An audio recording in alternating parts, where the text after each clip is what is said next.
This is A's Cast Live, your comprehensive look at the Oakland Athletics. And the pitch is swung on, hit the right field, hit deep. Whitefield going back at the track, over his head, and over the wall. Do you believe that? And 29 other MLB clubs. Ramirez with a drive to deep right, away back, goal! Shohei gets a bomb out there by the Rocks. And boy, oh boy, this third inning is now showtime. It is a judging blast. All rise. Here comes the judge. Join us as we take you inside the baseball universe, from humidors to spin rates to game-changing moments. We have you covered. Spend your afternoon with us next from the town, only on A's Cast Live. Here's Chris Townsend. Good afternoon, everybody, and welcome to another edition of A's Cast Live as we get you ready for the A's and the Giants Game 2 of the Bay Bridge Series coming up later tonight here on A's Cast and the A's Radio Network. We got Mike Farron from SiriusXM is going to be here at 4:30, and later on today, Sean Manaea. I guarantee you're not going to want to miss this. Sean Manaea is a terrific guy.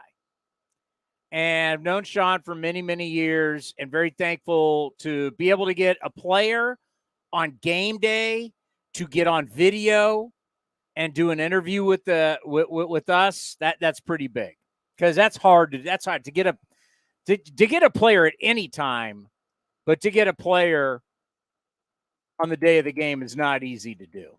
I'm literally responding to sending the Giants a thank you. Yeah, definitely. I mean, I could have went through Sean directly, but I was like, you know what, we're gonna play it nice. And wow, look at you being politically correct these days. Everybody's trying to mind their P's and Q's. Yeah, so telling Matt Chisholm from the Giants, thank you for helping us with Sean. And Matt does a great job in the Giants when we reach out for Andrew Bailey, our good friend Gabe Kapler, Farhan. We've had them all. Yeah. Hey, when are we get Mike Trout on video on game day? Yeah, well, it's hard enough to get Gags on. Gags is no longer with him. I thought he doesn't work in like the front office or something now. I don't think Gags is there. Who's even on the team now? It's a former A. I mean, we had Kurt Suzuki last year on his farewell tour. That the Angels helped us with that.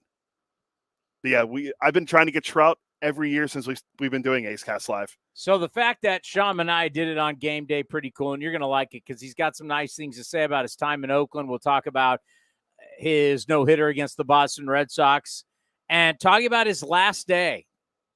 One of the most emotional days that I've ever seen a player have. It was wild. Sean got traded in the morning from the A's to the Padres. Sean was supposed to pitch that day against the San Diego Padres. So Sean came to Ho-Ho Cam and parked in the A's players lot. He walked in, and as soon as he walked in and everybody saw him and he started walking to his locker, he started to break down in tears.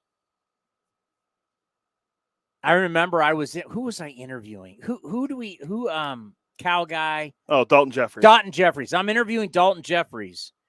So I'm interviewing Dalton Jeffries, and behind us, Sean Murphy is coming up and hugging Sean Manaea, and Manaea is breaking down in tears. And it was like, wow, like Dalton kind of turned around. How do you keep doing an interview like that? How did everybody, the whole clubhouse just stopped. And so many of the players came over. Because remember, there's now new players in there. They don't even know Sean Manaea. But all the existing A's that know Sean Manaea, everybody came over, gave him hugs, tears from multiple players. Because, you didn't get to say goodbye to Bassett. You didn't get to say goodbye to Chapman or Olsen. This was the one guy that everybody got to say really goodbye to. And he would leave the A's clubhouse, and then he'd pitch against the A's. So you're on the A's, supposed to pitch. You go to bed, you're on the A's, you're going to pitch against the Padres. You wake up the next morning, you're traded. You got to go into the A's clubhouse, say goodbye to everybody. You got to go over to the Padres clubhouse. So out comes Sean Manaea And I asked him about this. You're gonna love his answer. You come out wearing a Padre uniform with a green glove and green shoes, and you pitch against your team. Just from a couple hours ago, they were your team. Now you're a Padre. It was crazy. And then after, I was in the Padres clubhouse in all my A's gear. But it's spring training, right? So everybody, like all their players are like, looking like, what are you doing here? And I waited as Sean Manaea. I did the interview with Sean Manaea after he pitched. I did the interview with him in the clubhouse. And he was emotional then. I was emotional. It was hard not to be emotional that day. So Sean Manaea will join us a little bit later today on A's Cast Live, and it was great to see him. He is he's a hell of a guy. I hope he has a long, long career. Looking at the numbers, using him as mainly a reliever. It hasn't been the best a year. Sean Manaea is definitely someone I could see coming back. There was something about him. Certain players are comfortable in certain organizations, and they perform well in certain organizations. I could see Sean Manaea coming back. And we told him we still keep him up on the desk. We still have the no-hitter bobblehead up here for Sean Manaea. And we rotate the bobbleheads every so often. Probably should do it more. We're going to get some, we used to have Chapman Olsen, Chris Davis. Bob Melvin. Chris Davis is still there. Chris Davis is still here. Bob Melvin. KD is still here. Bob Melvin. Bob down there. So we'll bring Bob out for the Padres series. Oh, no, the Padres series is here. So we'll be up in Oakland. I think I don't think Bob cares. Yeah, probably not. Knowing Bob, I don't think Bob Can we get Bob to sign the bobblehead? Yeah, that wouldn't be a problem. But, yeah, I don't think Bob cares. I don't think he cares. There's 6 days left to the deadline. And we've had some big-time baseball news today. A trade just happened, too. And did a trade just happen as we were coming on the air? It's confirmed. The Dodgers, this is from Ken Rosenthal, Jeff Pass, and Jesse Rogers from ESPN. Source confirms Dodgers in agreement with Guardians on a trade for Ahmed Rosario pending review of medicals. Ahmed Rosario had a very good year for the Guardians last year. And a Guardians team that, wait for it, they can't score runs, are trading away an offensive player. Yeah. But he's got a 675 OPS. He's got 3 home runs. Yeah, it's down here. Right. So what did you do last? You had a good year last year, right? So that's the thing, right? Well, he had 9 triples, 11 home runs last year. He had a 715 OPS, so that is below average, or a little bit. That's in the low average of average. Well, it does have his WAR. I would say, what was his WAR? Doesn't have it right there. I can tell you what his WAR is.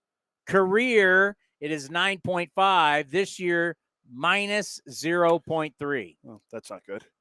So we'll update everyone when we get the and return. Then a bizarre trade today in baseball. Jorge Lopez, who I wonder if you remember back, he was closing games for the Orioles last year. You wonder if Baltimore, I don't know who the prospects were that they got, and we're going to get onto that in a moment. Well, one of them was an all-star this year. Who? Cano, the reliever from Baltimore, who has like an ERA under 1. That's one guy. But what about what he is and what he's been? He was good for Baltimore. He's been good this year. Lopez? Yeah. No, he's got a 1. What is it? ERA does he have? No, his ERA is not 1. It's like close to 5. Is it? Yeah. His ERA this year is a 5.09. Oh, I was reading something completely different. Yeah, they both have really bad ERAs. They're both about the same amount of money. And they're both negative WAR players. It's both like, what, 3-something million each yeah. player? Jorge Lopez makes $3.53 million. He's not a free agent until 2025, and he's 30 years old. Yeah, one guy, Florio is 3.9. Lopez is 3.525. It's just interesting. Well, I mean, I don't understand the swap. Well, they did the whole Arise trade, so they're obviously familiar with each other. So not a whole lot of movement, but 6 days left. A lot of stuff being kicked around, a lot of rumors being kicked around. And it made me think about this, about today's show. And I'm watching MLB Network, and they keep talking about certain players and all these prospects. So you mention a player, And what they're talking about is in Chicago, and we mentioned this yesterday on our show. We talked about Stroman. We talked about Cody Bellinger.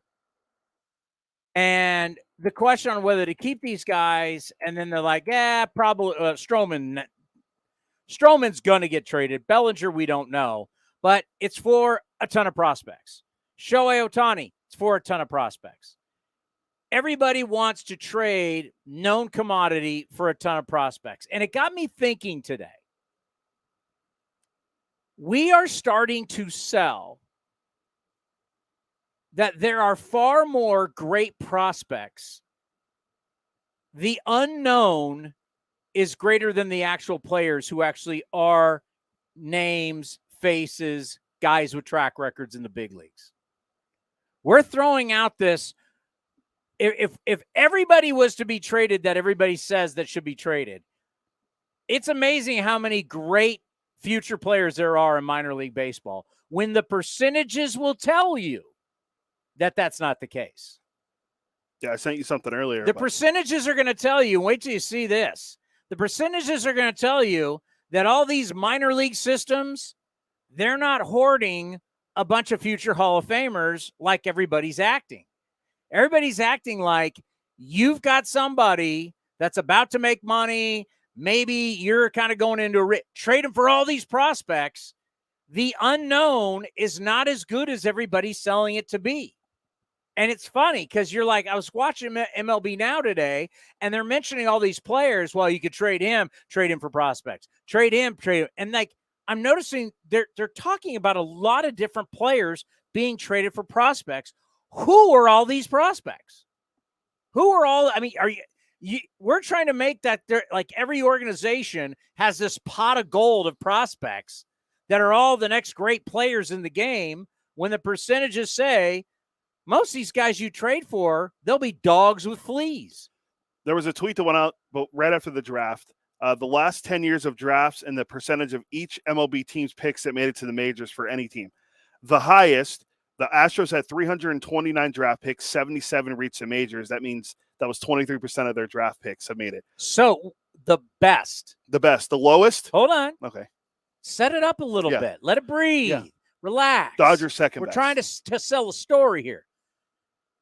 The team that drafted and sent the most guys to the big leagues is at 24%. 23. 23. I thought it was 24. 23. Houston's at 23. 23. 23. Now think about that. Who lives on that kind of margin? You draft how many guys and 23% work? Like, you go out and hire as a business. You hire 300 and something people for your company and only 23% end up working. Is that a good ratio as an employer? No. No? I want everybody to think about it. As you hear everybody, hey, Trey, like we've talked about on the Clubhouse show when people call in, 833-625-2278. Trade Aletmus Diaz. Okay, we're saying the Houston Astros have been the best at drafting players and they make it to the big leagues, and it's only 23%. We're not talking star in the big leagues. We're not saying having great careers. We're saying guys they drafted, 23% made it, just made it. So they could add a cup of coffee. Most of those guys aren't long-term players.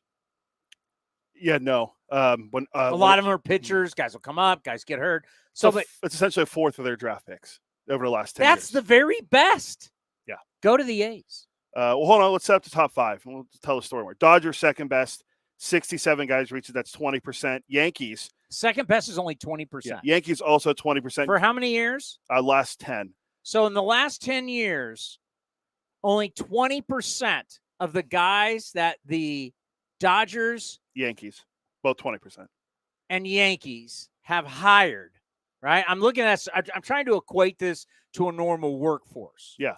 Right? 20% of the guys out of all the guys I've hired, only in the last 10 years, only 20% worked out. Fourth was the Guardians. They had 60 guys reach it. That's 18%. The Twins, Pirates, and Mariners all have 17%. Then you go to the very bottom, the New York Mets, At number 30, 9% of their players made it to the majors. So in the last 10 years, 9% of the Mets. That's 30 of the guys. people that, let's say, I was training, because I get would that what you equate to a business? These are people you hire and train? I think that's fair. And only 9% in the last 10 years, the Mets people they trained made it into the company. Yep. That's 9%. That's 30 of 328. Next lowest? Well, you know what? The other question would be, how much money did the New York Mets spend in making that happen? How much did you spend on your minor league system? How much money did you spend on coaches? How much money did you spend on insurance? How much money did you spend on signing bonuses? How much money did you spend on travel? The process. I was talking about the process last night on the Clubhouse show. We're so enamored with the process. How much money did the Mets spend the last 10 years on development of their own draft picks, and only 9% at least made it to the big leagues? Could have been a lot. Wouldn't you be interested in that number? Yeah. Well, I mean, let me just give you the bottom 5. You are hell-bent on getting these out. Well, I'm just like... Go ahead. Surprisingly, Orioles not in the bottom 5. Well, most of the guys are going to know. Giants are at 13%. The Brewers are at 12%, and there's an even more alarming stat. Over the last 25 years, the Brewers have not had a single guy drafted in the first round play a full season in Milwaukee, is what someone tweeted out. It's pretty staggering. It's so telling. Like, was Ryan Braun not a first-round pick? Because again, we have all these people right now who are telling us how important minor league systems and prospects are, and that you need to get rid of players to replenish your minor league system. And you're telling me the Brewers, for 25 straight years... I already shot a hole in it. Braun was a first-round pick. Okay, one. That's for only one I can think of right now. Corbin Burns wasn't a first-rounder. I mean... Garrett Mitchell's hurt, so he doesn't count. So if we went through that list, you found one. But how much money did you spend? And you got that. This is what gets me about the Met. What are the Aids? What are we? The Aids are second low.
All right, we're back. We are back? Yeah, we're back. What happened? Internet issue. All the other devices are working. I know. Someone with the computer, the internet just went out. Sorry about that, folks. We are back. Now I got to add all these banners again. It's okay. So anyway, we're talking 11% of the A's draft picks in the last 10 years have made it to the major leagues. I find that, like, I'm gonna allow Mike Farron to explain, because Mike Farron, who Power Alley, it's one of the best shows, kind of my morning show when I'm kicking around, when I'm going to play golf or I got errands to run. I don't listen to terrestrial radio anymore. Ever since I left terrestrial radio and I got my car and I got Sirius XM, and then of course your subscription to Sirius XM ends, and I'm like, I love this thing, so I pay for it, and I can get it on my phone, I can get it on Alexa, and between baseball and the NFL channel, all the music channels, comedy channels are funnier than hell. I love Sirius XM. Had never had it before, but I absolutely love it. And their show, because he does it with Jim Duquette, the former general manager. So you got a former general manager and Mike Farron, a longtime broadcaster, play-by-play guy, covered the game for a long time. Does a lot of college baseball. Does a lot of minor league stuff. And gonna kick it around to him. And I want to talk to a guy that I have the most respect for as a scout, Shooty Babbitt. Like, what is this theory that you've got all these guys in Major League Baseball, and the theory now is you can just trade everybody for this endless amount of prospects? And I'm wondering, is there that many good prospects out there, or are we just wishing on a star? Like, what is the reality? Because your numbers are telling me in the last 10 years, the majority of the guys you draft will not get to the big leagues, at least with you. And I think it's pretty consistent. Like, when the best team's 23% and the worst team's 9%, that means a lot of the guys that you're drafting aren't making the big leagues. But yet right now at this time of the year, we're propping these guys up. We're acting like, oh, we're getting all these prospects, right? We're getting all these guys, and look how great they're going to be. How many times have we, just think as A's fans, been sold that, right? Mark Mulder's traded for. Tim Hudson's traded for. Mark McGuire's been traded for. I mean, you can go down the line. Guys have been traded, and just the odds are these guys that you trade for, they're not going to live up to the hype. Some, you know what? A low percentage will. A low percentage. Does it help your depth? Does it help your rankings into the minor league system? Yeah, but you know what? You're now looking at what? Bob Estes from the Matt Olson trade. You're so Joey Estes. Who's Bob? Bob Estes was the golfer. Joey Estes. Combining him and Sean Estes into one? Or? The great Sean Estes. Christian Pache, when he first started out, it's like, oh my God, he's Willie Mays. Franklin Barreto. Oh my God, Frank. We're not doing the Josh Donaldson deal unless Franklin Barreto is in the deal. Franklin Barreto has to be a part of this deal. Derek Barton. Because we heard Derek Barton was in the Cardinal. Was he in the McGuire trade? No. Not McGuire. He was in the Mulder trade? He was in the Mulder trade, yeah. Oh, that's right. He wouldn't be old enough for that. He was, that's TJ Matthews and those guys. Think about that. We were sold that we're not going to trade Donaldson to the Blue Jays until they threw Franklin Barreto in. And they threw Franklin Barreto in, and the whole front office went, what? You're going to give in Franklin Barreto? Take Donaldson. I know he's going to win the MVP. I know he's going to get the most votes in the All-Star game. I know Josh Donaldson can really, really play. He's a pain in the ass. I love him. He's a pain in the ass. But by the way, he's a tough guy who comes to play every day, and he holds people accountable like a Josh Reddick. But we're going to give that to you. Why? Franklin Barreto. We got Franklin Barreto. Did you hear that? We got Franklin Barreto. Guys, we got Franklin Barreto. Who else is that deal? Sean Nolan. Kendall Graveman. Oh, and Brett Laurie. Brett Laurie chomping his fingers like a freak show. Kendall Graveman went on to have the best career. Nolan, I want to say, went to the Rockies and pitched in AAA for him. Yeah, nice guy. I think he was out of the sport not much longer after. Nolan's younger than I am. Nolan. Oh wait, he pitched in a game for the Marlins this year. He's back. Back the truck up. Back the truck up. We are He's back. He's back. He's in the minors. He's on the 7-day injury list, but he's back. What's he, 33, 34? He's 33. Yeah, he's born in 89, so he's a year younger than me. 33. He pitched in one game. He pitched in 3 innings, gave up 6 runs. Sean Nolan, I apologize. He's back from the dead. 2015, he was with the A's at 25, out of the sport until 2021, appeared in 10 games for the Nationals at age 31, and then he appeared again for the Marlins 2 years later this year. Yeah, I remember he was in the Rockies AAA for a time being. Good for him. Still living that dream, but it just goes to show. Remember that trade? What did the A's get out of that? Where's Franklin Barreto now? Hold on, I'm looking. He's not in the Angels system anymore, right? He was in Japan. He was with Colorado, then with the White Sox. I'm sorry, I'm still looking at Nolan. Get off Nolan. Franklin Barreto. Oh, he's going to be the next star. He's going to be a great player. Franklin Barreto currently is, hasn't played in the majors since 2020. Barreto hasn't been in the majors since 2020. He's only 27. Wow. Dude, he's been kicking around. He's actually played in 29 games with the Nationals minor league system, and then he's in the independent scene, so I think he might be in the independent scene now. Is something wrong with Rojas in LA? Is he hurt? I thought he was playing today. Well, why would you get Rosario? They sent what's his name down too, Vargas, before. He was, remember the guy that always walks? Yeah. I'm trying to see what the return is. Maybe they gave up Vargas in the deal. Let's see. Hey, Lance Lynn's still pitching tonight. Now that was the other thing to watch tonight. Lance Lynn. This is his last start in Chicago? I thought he might not even make the start, but I thought he'd be pulled. Yeah, no one has the return yet for the Rosario trade for the Dodgers. So we'll monitor. Well, let's bring in. Let's. I mean, I've buttered him up enough about how great he is. His show, Sirius XM.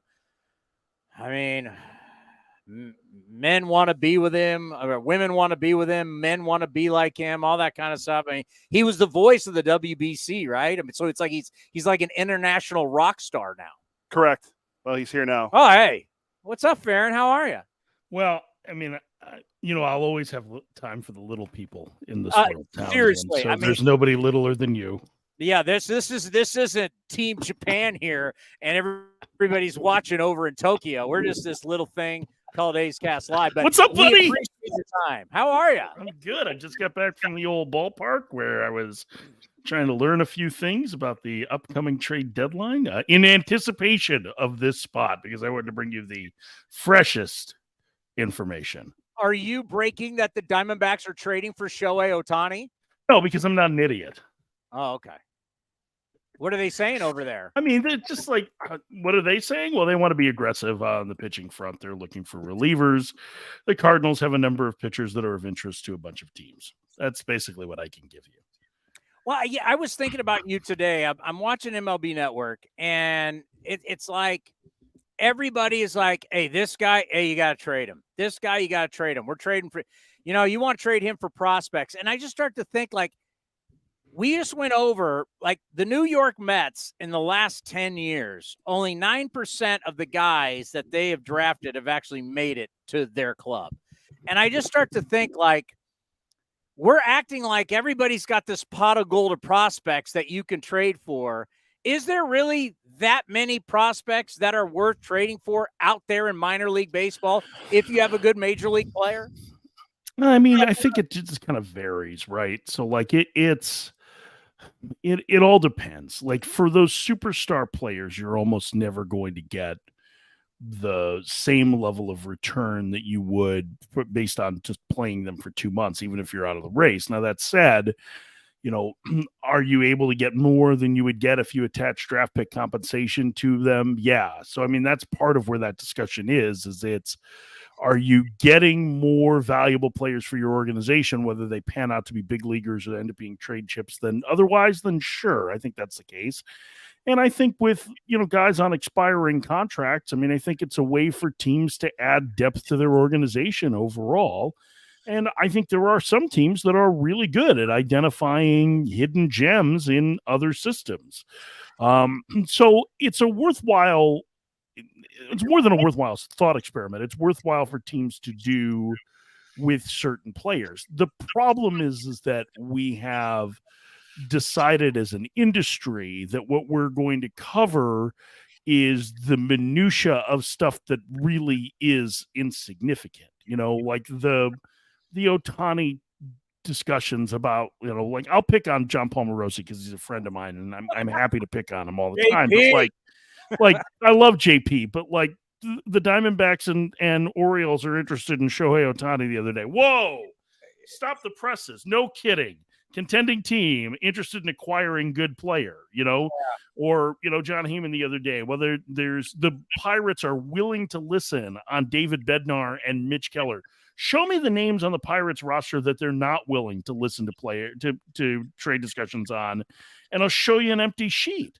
I mean, I think that goes for just about everybody. So we're so thirsty for this, what feels like information and is really infotainment, in part because front offices are much more quiet about what they are doing than they have been before, and it fills this information vacuum, and then they get ticked off about it because there's only a modicum of truth to any of this. So that's my theory today was you should appoint an assistant general manager of comms whose job is to just set the record straight off the record on what teams are actually involved in and what they're not. Like that would save a lot of time and energy and make this a lot better process than what we're just throwing darts at an invisible dartboard, basically. I love infotainment. That's what it is. I love that. It gets clicked, right? It gets success. Like I love trade season. Like I love it, but I want to be able to talk about it realistically and not create these false expectations that end up driving lousy phone calls on a sports talk show for 3 hours. Sorry. Well, some of us have to take those phone calls. I mean, not all of us can be these rich. Not lousy. We're not in our rich ivory tower in New York City and Manhattan with your fancy GM partner. I mean, I will say A's fans are never lousy callers. They're always extremely smart. Everyone knows that they are smarter and better looking than the average sports fan. Thank you very much. We appreciate. Well, we're an educated group out here in the Bay Area. At least yes, you are. I have not figured out a way for us to get Shohei Ohtani, by the way. I've been trying to figure it out. I just want to let you know there's no infotainment here on A's Cast Live. Can you trade Cody straight up for him, do you think? Oh, I would have traded Cody, and I would have I would have started with Cody. I would go with Lemus Diaz next, Jace Peterson, and maybe have thrown in Tony Kemp, but I might have been too high. Might have been too high. Like I think if you could just trade Cody for him, then at least you get him for A's Cast for 2 months before he hits free agency. Farron, my wife would be so excited if I was traded. She's an Angels fan, so she would be over the moon if I was down in Orange County. Yeah, well, they don't travel their radio broadcast, so you're screwed there. Yeah, well, they'll do it from home. Well, he's having his COVID shot. He could go. Yeah.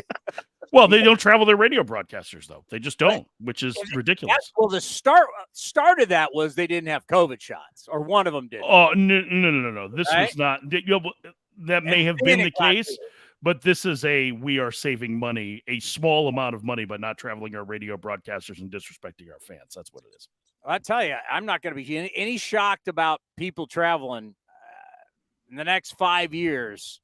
Our industry, I mean, it's crazy. What we could see, especially on the radio side, in the next 5 years. Wow. I don't think that's going to happen. I think the two that are doing it are outliers on it.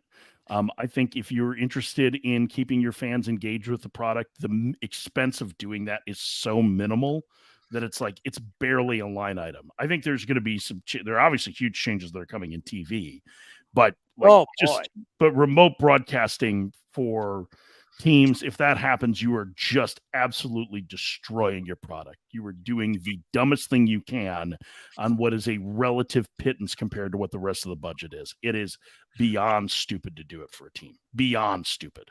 Yeah, I didn't, it all kind of started, Bally's, then we heard about the Padres, then it was the D-backs, then I heard about the Rockies and AT&T Sportsnet or wherever the hell they call it. Then our buddy Jeff Blum was just in town, and he was talking about it in Houston. we were at the winter meetings when Manfred was saying, hey, listen, we'll get to Manfred in a second too, but when he said, hey, cable television is not the future of Major League Baseball, I know that, you think about Sirius, you think about XM, you think about how they battled each other for years and we didn't know if they were going to make it. You got to pay for it. Now it's strong. It's been doing well. I know there's been some hurdles, but for the most part, I still subscribe because of the Power Alley. I still pay my monthly. But yeah, how we view baseball is changed. We know we're still going to get it on this. We know we're still going to get it on our phones and our tablets, and that's what the way it is going. But isn't it crazy how fast it's changing? Well, I think, 2020 was an inflection point for something that was coming down the road anyway, right? And so, what you're seeing is, sports teams and leagues dealing with legacy media shifting, right? It's not unlike what we saw with newspapers 20 years ago and the shift to more digital print. And the question is, how do you make the money that you are making now? Because what these regional sports networks have been paying teams is an astronomical fee every year, and it's mostly predicated on people who aren't interested in buying the product having to buy the product as part of the cable bundle, right? I mean, that's a great deal for the consumers, like for the clients like that.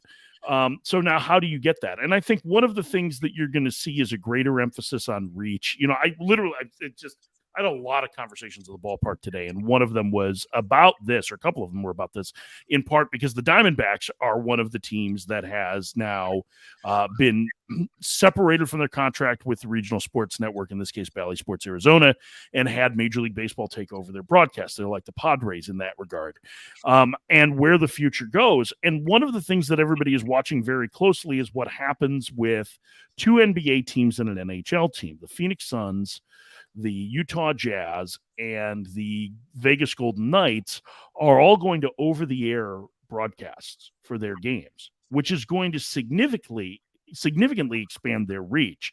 And what I mean by over-the-air, I'm talking about more traditional TV channels. You know what I mean? But I got my rabbit ears again. I got to go. Where are my rabbit? I got to have them somewhere. They're also part of your basic package in, whether you're streaming or a linear bundle, right? A cable or satellite bundle, or if you're doing a streaming one. And that reach is going to be a significant part of this future, I think, for sports teams and sports leagues, in that not everybody has been able to access all of these. I mean, we went almost 10 years with the Dodgers not being on most of the TV networks or most of the TV carriers in LA. I mean, that's not good for the sport overall and their health.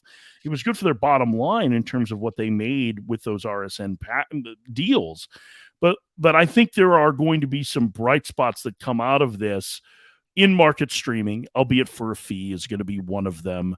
I think reach is going to be another, which, well, again, we're going to have to dip into our pockets for some of that as fans.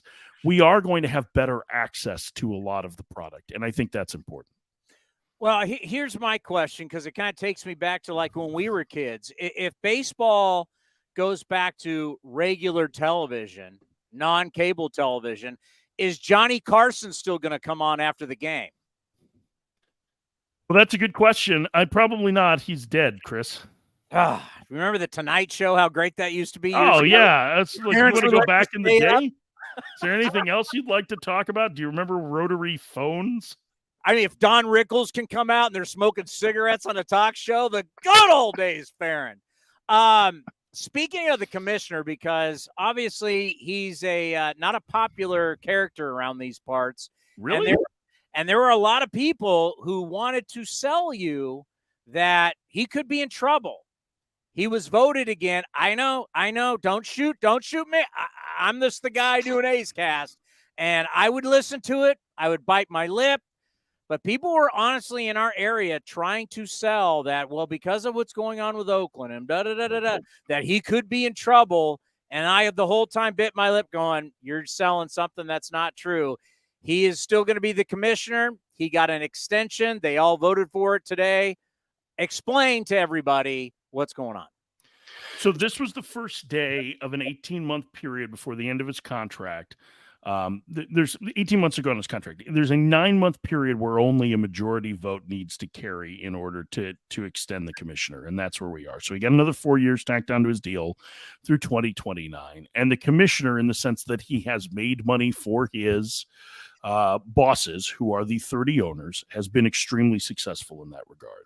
So there were very few chances that this was not going to happen. There would have needed to be an 11th hour scandal that could not have been foreseen for that to happen. And I just don't, as much as Rob Manfred is an imperfect public figure in the way he goes about things, I do not think that he is living, at least to the best any of us can tell, a scandalous life or doing anything untowards behind the scenes. What he is a very good labor attorney who represents management in labor negotiations, and he's been very good at that over the course of his career.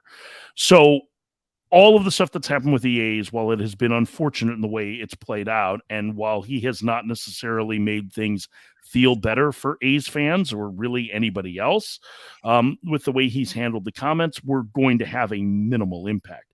The fact is that he has overseen record revenues for this sport over the course of his tenure. And even with the RSN failings, which again are going to make a major hit to revenues, I mean, major, we're talking probably $2.5 to $3 billion a year that at least a portion of is in flux. The feeling is because he has spent the most time on trying to figure out the best solution, that the path forward is going to be better. There's going to be some short-term bumps in the road, but long-term things are going to be fine for the sport. And so that's really why Rob Manfred was reelected today. From the owner's standpoint, he has done a terrific job, even if there are a number of fans, and outside of Oakland too, that quibble with his bedside manner. I cannot see any scandal coming up on Rob Manfred. Like I could. Yeah, he's like family guy, loves his kids, loves golf. Like he's just not warm and fuzzy, right? This isn't going to be Marv Albert. No offense, Marv. No, I mean, remember Marv? You're like, Marv Albert likes what? He does what? Well, I mean, like, listen, I just don't think he's like, I just think he's a guy that because I have a little bit of empathy in this. I get frustrated with things that the commissioner says too. And it's more about the tone and the way that things come across.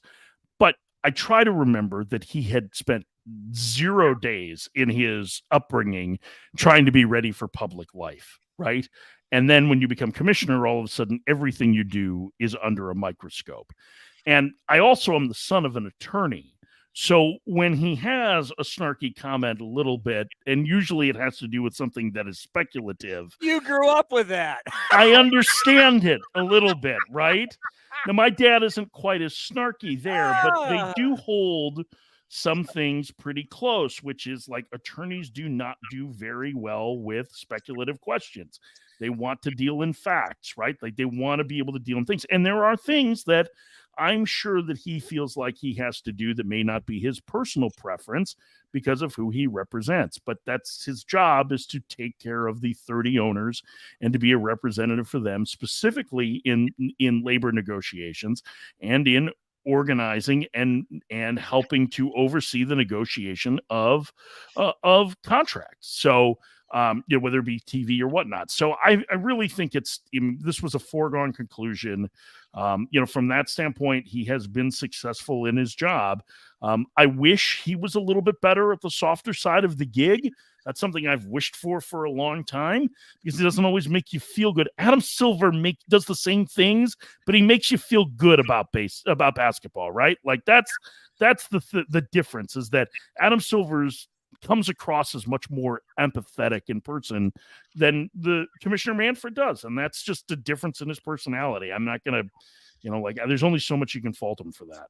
It's kind of like we all just learned something about ourselves. Like we just, we're talking to a psychologist, my dad was a career restaurant guy. Now I know why he treated me as an employee.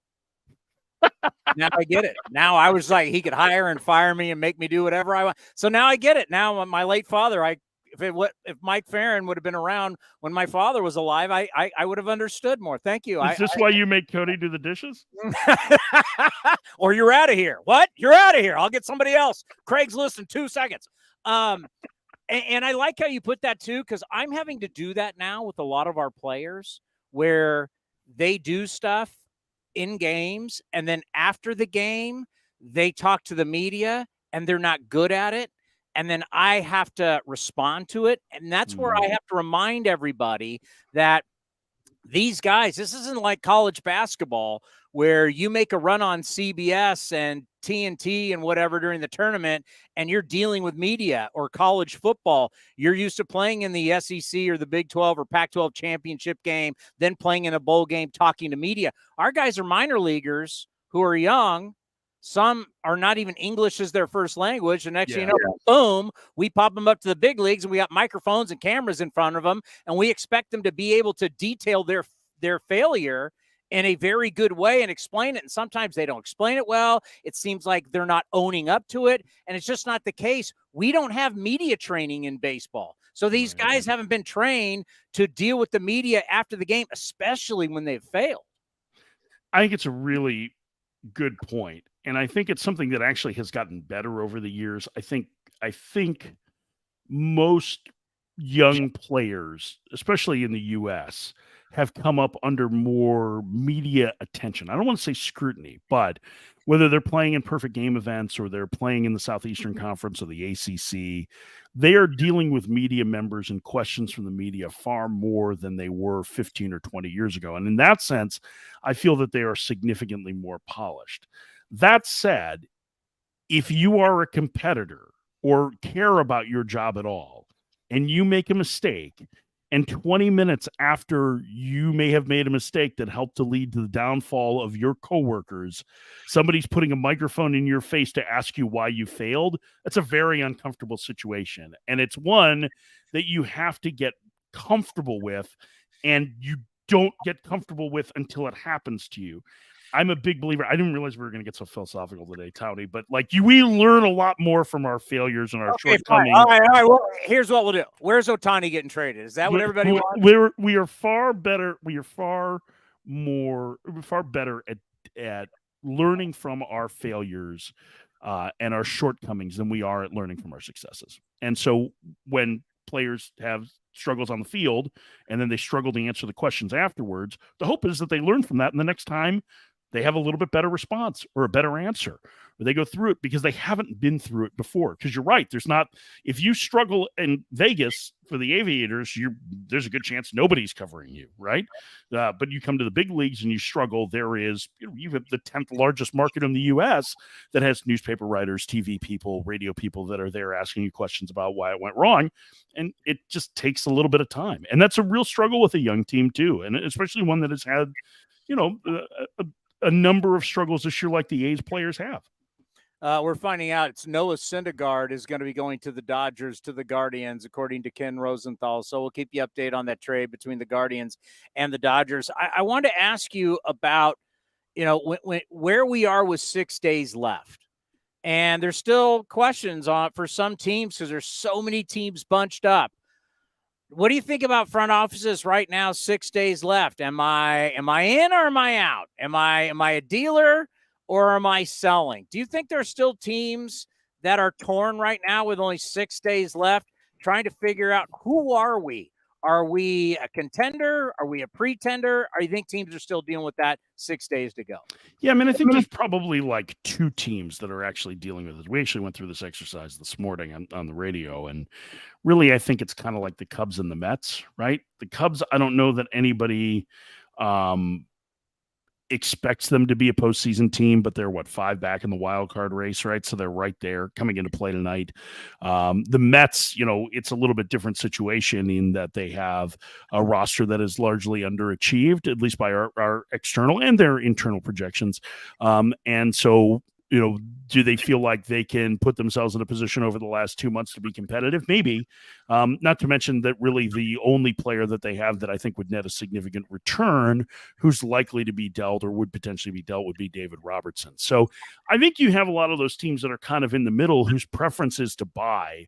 I think what's interesting, and we saw this earlier today with the Miami trade, and actually we saw it right now with the Dodgers trade, right, is that you have two teams that are willing to do need for need deals, right? Dodgers needed a right-handed hitting infielder, especially one who could play shortstop. The Guardians are in desperate need of pitching depth for the first time in seemingly a bazillion years. So, and the contract probably lines up pretty well between Syndergaard and Rosario, right? So that's where that trade is. Today, Jorge Lopez has really struggled as a Twin. He has an extra year of control left. Dylan Floro's peripherals are better than what his numbers are. Both those teams are in contention. It's a change of scenery for two guys, right? And so you see that trade. And I think that's something that's worth watching over the course of the next several days, is how many teams that are in contention deal with other teams that are in contention. Because just in the conversations that I've had over the course of the last month, it seems like that is a much greater focus than it has been in the past. And as a fan, I should really love those deals. I wish there were more of them in the winter, because those need for need deals they're major leaguers for major leaguers, right? And that's what gets you excited about the way your team is evolved more than the uncertainty that comes with trading with players who haven't achieved achieved some level of a major league career. Well, we were talking about with Fred McGriff. We were talking about McGriff and Tony Fernandez for Joe Clark and Roberto Alomar back in the day, Padres and Blue Jays. And the reason why we even got to there, and we'll end on this, we appreciate your time, obviously, is our own Dave Stewart said on A's pregame live, where he was talking about, and Dave put on his old GM hat, where he said, how about AJ Preller's always willing to deal, and you throw Trout into the deal, Trout for Tatis, because you're kind of going money for money there, and then you take whatever prospects for Ohtani. And so they were kicking that around. So then I went, well, why don't we just, if we're going to play that game, why don't we kick in, if you're Anaheim and you're thinking, okay, I need more, we got to go more. All right, how about Soto comes over? How about you take Tatis, Soto, both younger, the deal's cheaper, and prospects for Ohtani and Trout? How about that? I didn't start it. I was just completing the deal. AJ Preller, Perry Manassian, Angels, Padres, blockbuster, player for player. It's creative. 833-625-2278. How do you feel about it? I don't think that's I think that's not going to be likely to happen. No, I mean, I think the whole thing with Ohtani is like, well, first of all, Ohtani's not getting traded. I mean, they're 4 games out of the playoffs as it stand right now. Like, it's also like, come on, like there are a lot of things we can criticize Artie Moreno for, and we just did, for not traveling the radio broadcasters, right? And they have had Trout and Ohtani for 6 years, and they have not. How about, if you really want to dig in, how about the absolute failure of buying a radio station that you could have made something really special, and you've just screwed the whole thing? They could have called me, and I could have helped him out with it. There's a lot of things that he's done wrong, and there's a lot of reasons to criticize him. Not trading Ohtani would not be one of those reasons, because he's the biggest draw in the sport. They generate millions of dollars of advertising revenue from him as well. Will you get on here, Cody? Like, this is a major. I've been saying this. I'm like, all these baseball nerds who, you need to go get prospects. I'm like, he generates so much income, especially international dollars, and the amount of money you're going to make off him in the next 2 months, if he just happens to chase Aaron Judge's AL record, because doing the WBC, so much that the Angels can't ever give that up. It's huge. When you guys were doing the WBC, in Japan, 90% of those last 2 games, 90% of all televisions in Tokyo, Japan, were watching. Yeah. He is worth so much money. You'd be an idiot to give that up for some prospects. Yeah, absolutely. Absolutely. Like, imagine if you were in a deal where it was like, let's say, and I thought Tim Britton did a really good job of this in The Athletic, like, use history as your guide. The closest you can come, because he's a hitter and a pitcher, is like, okay, let's say what the Nationals got in return for Scherzer and Turner, right? Now, granted, Trey Turner had another year of control left, so maybe it would be less than this, but the headliners in that deal were Ruiz, their catcher, who's a nice player, just signed a contract extension, has really struggled defensively this year and hasn't developed quite yet offensively. And Josiah Gray, who was an all-star this year, but is kind of more like a back-end starter. Like if you okay with that being the return for 2 months of Shohei Ohtani? Like, to me, it doesn't seem worth that based on the fact that for 2 more months, Angels fans get to see him. You are putting butts in the seats. If you're a businessman, you're trying to make money on that, right? And so there's a chance there. And also, like, the only people that are saying that Shohei Ohtani isn't going to re-sign with the Angels are people who are not privy to the conversations with the Angels and Ohtani's people. Like, we have this feeling, because Ohtani has said it, that he wants to win. But what if the Angels show enough progress this year and write a big enough check that he's willing to stay? Like, that's something that is a real possibility. He plays in the second largest market in the U.S. He has major exposure. He has major brand deals as a result of that. And one of the reasons he chose the Angels in the first place was that it wasn't quite as there wasn't as much spotlight on him there as there was in the Dodgers. It's a little bit different dynamic when you're in Orange County versus LA proper. And so there's a number of different things that could be factors in this. I think it's foolish to count the Angels out. They already have paid Mike Trout the richest contract in baseball history.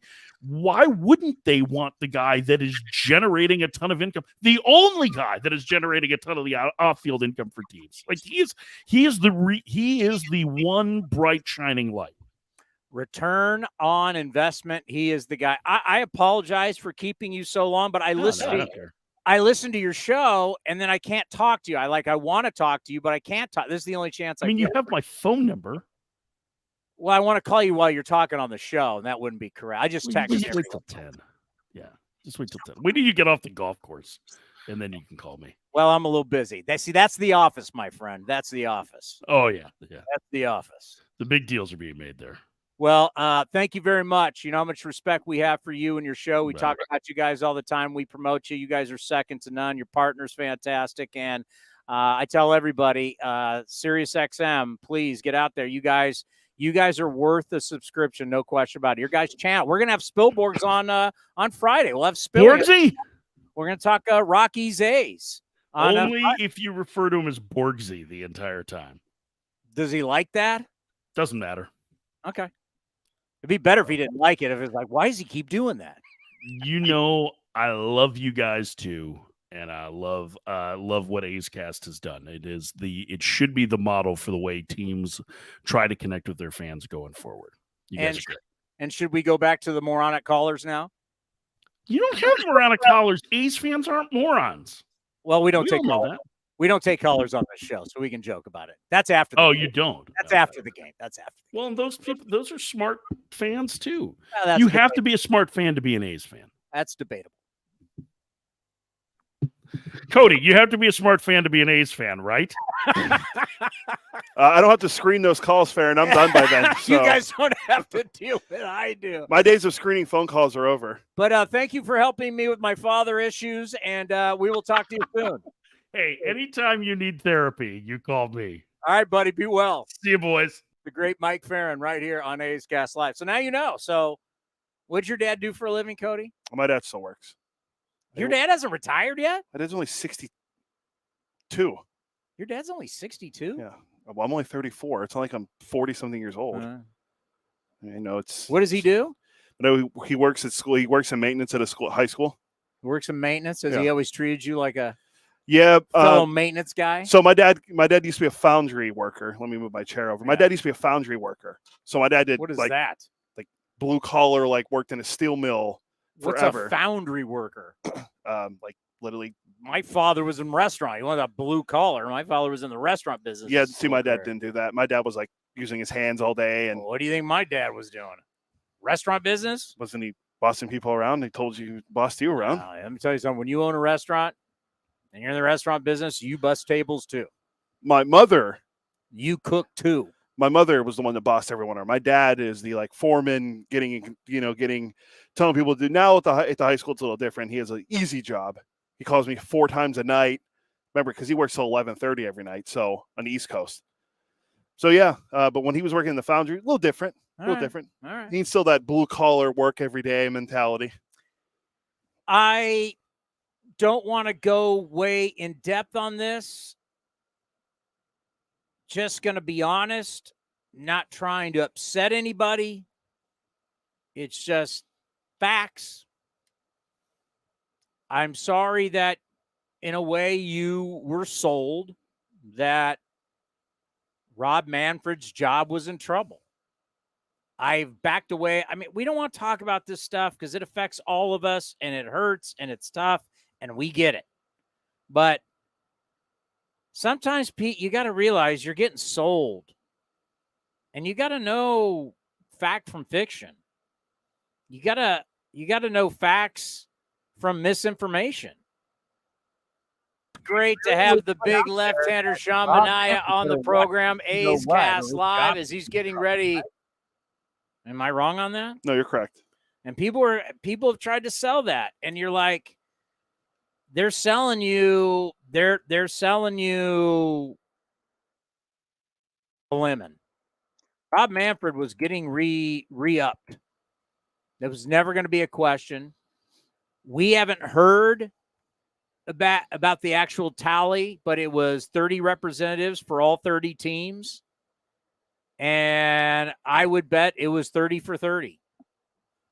And that, not the ESPN 30 for 30. What if I told you? 30 for 30. Some of those 30 for 30s are fabulous. No, they're outstanding. The U ones, the Miami ones are great. They're great. It's all about It's such a scandal. It's so, I mean, if anybody should have got the death penalty, SMU got the death penalty. God, some of the stuff that was going on in Miami, Jesus. The Yankees-Dodgers rivalry one was, I mean, so many have been great. But anyway, back to this. The Reggie Miller one was outstanding. He was getting re-upped. And if you believe that he wasn't, and if you believed he wasn't because of the A's situation, you were just kidding yourself. And I know he's, as Mike Farron just said right there, he is a lawyer. He is not skilled at being a media darling.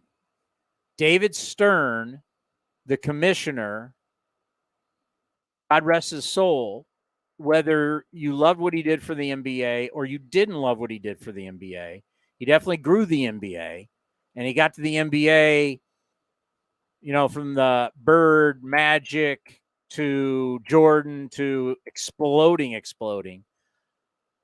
But he was brilliant with the media. He was brilliant at growing the game of basketball. Roger Goodell has been the most scrutinized of any, you know, far more than Paul Tagliabue. I mean, you think of where Roger Goodell is, and what's his name? Pete, the commissioner before that. Pete Rozelle. Pete Rozelle helped build the NFL what it is today, and he went through the battles, and Raider fans will know he had the battles with Al Davis. Great 30 for 30 also. Right? Legendary court battles, and a lot of people think it led to eventually Pete Rozelle and his bad health. But Roger Goodell, he's not a media darling, but Roger Goodell is a real thick skin and has fought everybody. He's willing. He's up for the fight. Makes a lot of money. He's taken a lot for the owners. I mean, that's what commissioners do. They work for the owners. Their job is to grow the business and protect the owners. And they come off sometimes as not very fan-friendly, too much about the business, and they upset people. But in the end, you know what their job is. So when it was being sold to you that things that are going on in baseball, and it's, you know, we are so consumed with what happens in our market, but there's stuff in other markets too, as now there's been the problems in Tampa. There's now problems in Milwaukee. My God, how he handled the Houston Astros situation. But in the end, telling you that his job was in jeopardy was a sales job by people around here. And they were, once again, not right. I don't know why they were trying to sell that. I don't know what they got out of it. I don't know if it's for clicks. I don't know if it's for follows. I don't know if it's for subscriptions. I don't know why, but there was no way Rob Manfred, the commissioner of baseball, was not having his contract extended. There was no way. So even bringing that up, it was like watching it or listening to it or reading it. It was like, why are you trying to sell this? Because you're not being honest. That's not happening. Owners are not going against this commissioner. They're not. Now, what's it, 4 years? He'll be like 71 years old. They'll start in the next couple of years grooming somebody or who's the next guy. But the fact that people want to tell you that he better watch himself or you were sold a bill of goods, as they like to say. Don't get mad at me. And don't get mad at me. Don't be coming down my road. I never said anything. I stayed out of it. You saw the vote today. You should have known better. You got to know better. You can't just believe everything that people put out there. You just can't. You just can't.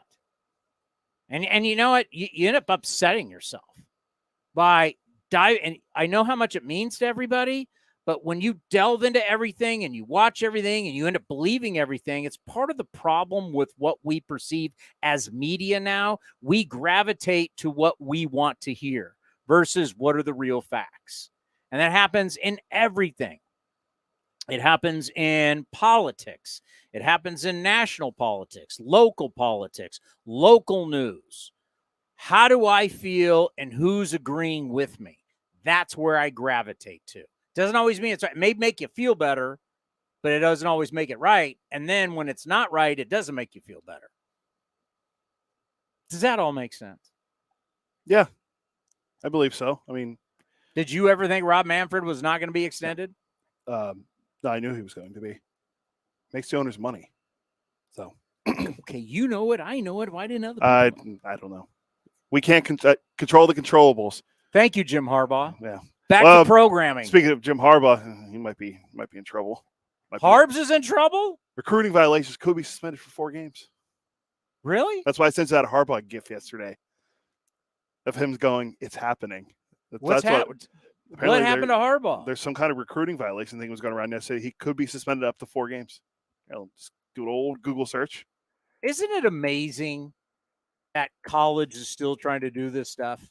Like the NCAA's players are getting paid now, but we're still violations. It's just so ridiculous. Jim Harbaugh facing 4-game suspension for lying.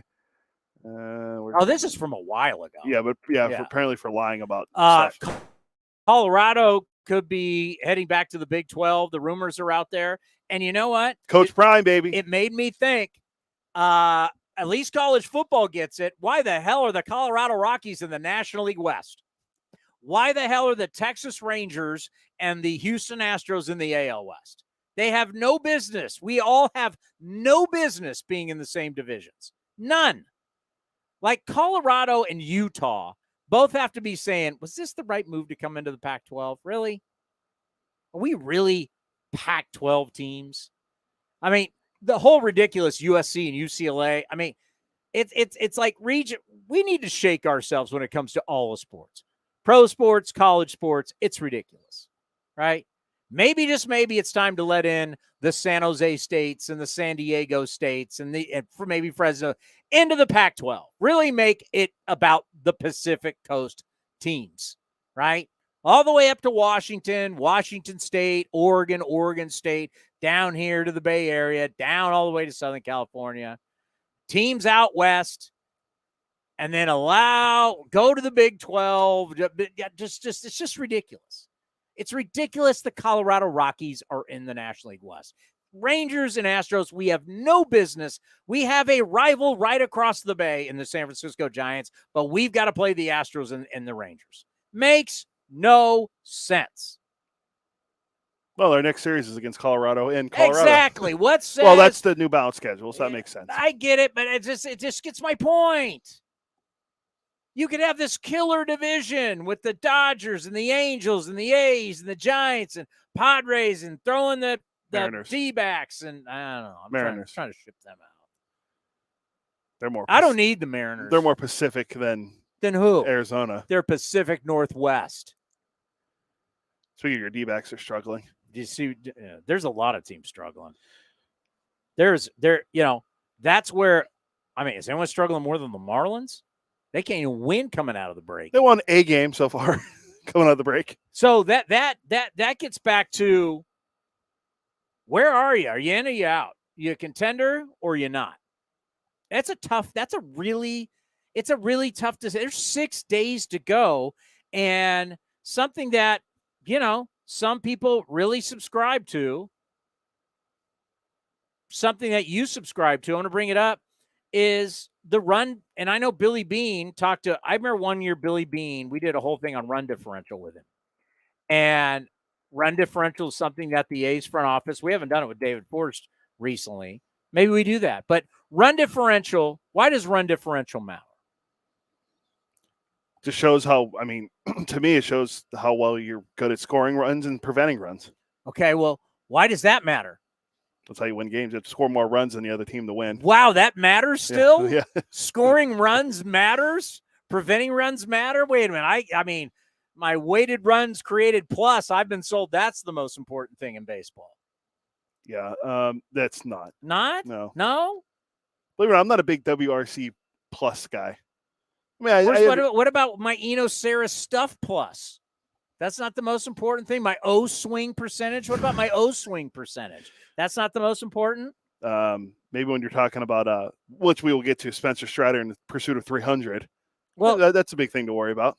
Just look at these teams. If run differential really is a great, let's just say, a way a lot of people, we can all come together, no matter how you look at baseball, where we can say, this is a good indicator on your future. Do you score a lot of runs? And do you score more runs on a consistent basis than your opponent? Simple, right? Mm-hmm. I score more than I allow. Angels, plus 19. 6 days left. Plus 19. That's not great. Now, Texas, plus 149. You got Angels, plus 19. And I'll even say the Mariners, plus 30. How you feeling there? They're both over 500, but the Mariners were were an even run. You're flipping the script. We're saying no, we're not looking at the record. The indicator here is run differential, plus 19 and plus 30. How you feeling about your future? This is the indicator of looking who you are right now. 6 days left, trading deadline. Am I a buyer? Am I a seller? Am I in? Am I out? Contender, pretender. Plus 19 Angels. What are you? I would feel more confident about Seattle. That has nothing to do with me wanting to make the playoffs. He won't even answer. Where are you with the Angels? I think they're a seller. You're a seller. Yeah. Seattle, only plus 30. It's higher than the Angels, so I like them. Doesn't matter. You think they're a buyer? Yes. I think they're the, what everyone keeps saying, and I hate to say it, but they're the candidate of a buyer and seller at the same time. They can buy, but also sell. They can acquire people, then sell like Logan Gilbert off. I don't know why Logan Gilbert's name keeps coming up because he's a guy, but they can maybe trade him and get someone in return, like a player for player thing. You're like, who is that Batman bad guy? Two-Face? Yes. So you're like Two-Face? You're like two faces? You're a buyer and a seller? Pretty much, yeah. It's kind of like if you have two quarterbacks, you don't have one. 49ers have 4 quarterbacks, apparently. All right. Brock Purdy does not make the season with that elbow. He's supposed to be throwing tomorrow. Yeah, good luck. New York Yankees, plus 9. All this talk about the Yankees. If run differential, we all agree, it can be looked at as an indicator for your future. Run differential only plus 9. They're going to buy, but I don't think they should. Because it's the Yankees, they're gonna try to get better. They're getting Judge back Friday, so they're gonna feel like, okay, we got our guy coming back. I don't know. I don't think they have it this year. Look at the AL Central. Oh God. All right, somebody's got to win it, but it is Minnesota with their pitching at plus 41. Everybody else not even sniffing it. Guardians made the deal today. They're getting Noah Syndergaard. They're just plus 6. So they're hoping to score more runs by trading a guy that was a decent hitter for them for a guy that's not having a good year in LA. All right, well, we'll see if the Guardians turn it around. Shane Bieber, I think, has played a big role in this with his elbow problems. He's on the 60-day injured list. He's done until September. He's not pitching again. Yeah, I think he's done for the year. I mean, Atlanta obviously cruising in the. I'm just going around. I'm going to go out on a limb and say they're going to be a buyer. I don't think they need to buy. They'll make a small. They've already made a couple of small moves with Johnson and Hearn getting relievers, but I think they might make one. Maybe get Adam Duvall from the Red Sox if they decide to trade him. Philadelphia right now is in that group that's for the 3 spots in the NL wild card. They're just +8 though. +8. Now they made their run as a team no one believed in. Us against the world mentality last year. +8. Can you do it again? Can you make that run again? What was that song they kept playing? Everybody ends up having a song. I can't remember what it was. I'll look it up. What was the Phillies? It's always a trendy old song, like an 80s song. Dancing with my, what was it? Dancing on My Own. Dancing on My Own. Yeah. All right. Yay or nay on the Phillies? You a buyer or a seller? They're a wild card team right now, so they're going to be a buyer. I'm going to save the NL Central because it's the most fascinating debate, okay? Obviously, the Dodgers, everybody said the Dodgers, man, they're cruising. Giants, Arizona, Giants are just +18. Arizona just +5. Are you really all in at +18 and +5 in run differential with 6 days to go on the trading deadline? I heard someone say today that Arizona should maybe consider selling. Well, they're only +5. Their future's ahead of them. Yeah, it was. Once again, though, we've already established everybody can talk about selling, but the odds are whatever you sell and acquire, not going to do a whole heck of a lot for you. I think we are in our game right now.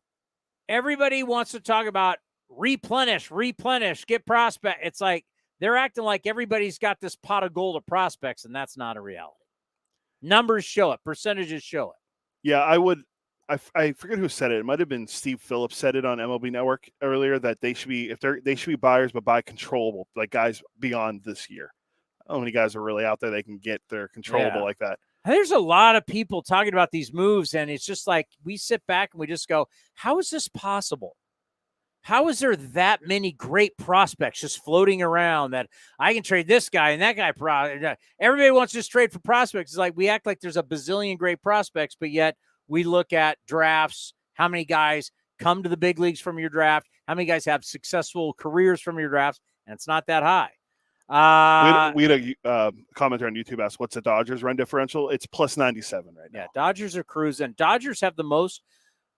I've been kind of looking at the Rockies, knowing that we're going to play the Rockies on Friday. Most hurt pitchers this year is Colorado. They're number 2 to your Los Angeles Dodgers. Oh, I would say Colorado. 3 of their top 5 prospects are all having Tommy John surgery. Dodgers have the most hurt pitchers this year, followed by the Colorado Rockies. Dodgers decided to go young. Dodgers have had injuries, yet here we are, 6 days left, 58-43 with a +97 run differential. They had the historic run differential last year. This is as crazy. The Padres, who lost the series to the Pirates, 49-54. Their expected win-loss, because you know how much we love expected, their expected win-loss with their run differential is 57-46. But they're not. They're 49-54. They might be the case if we're going to say run differential has anything to do with predicting, or it's a good predictor of your future success or failure. Padres are +51. Do you say where you are with 6 days left, you're 49-54. It's an anomaly. You should be way better. You will be way better based off your run differential. Are you buying or selling that? I'm going to sell from them. And Hader and Snell are the 2 guys. I would trade Soto too. You're going to be a hater on Hader? Well, everyone knows I'm a big Hader guy, but I think you trade Everybody knows that. Everybody, hey, you work with Commander Co. Yeah, he's a big hater guy. Yeah. Oh, yeah, he's a big hater guy. I would trade those 2 guys. I would try to trade Soto too, but I don't. So you're selling San Diego. You're selling Arizona. What do you do in San Francisco? +18. Still not very high. Their offense stinks. And they just called up their top hitting prospect, Marco Luciano, playing tonight, wearing number 37.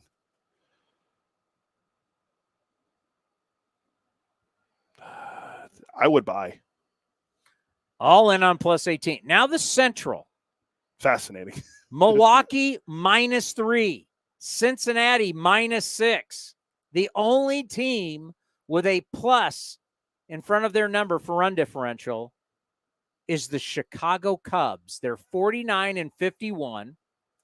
They are a plus 45. What's their expected? 54-46. You got Stroman. You got Cody Bellinger.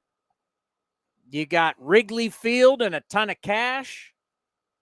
Do you shake them dice and roll them? Or are you a seller? Well, we went over this yesterday, and I said about trading Bellinger. So, yes, I would sell if I was them.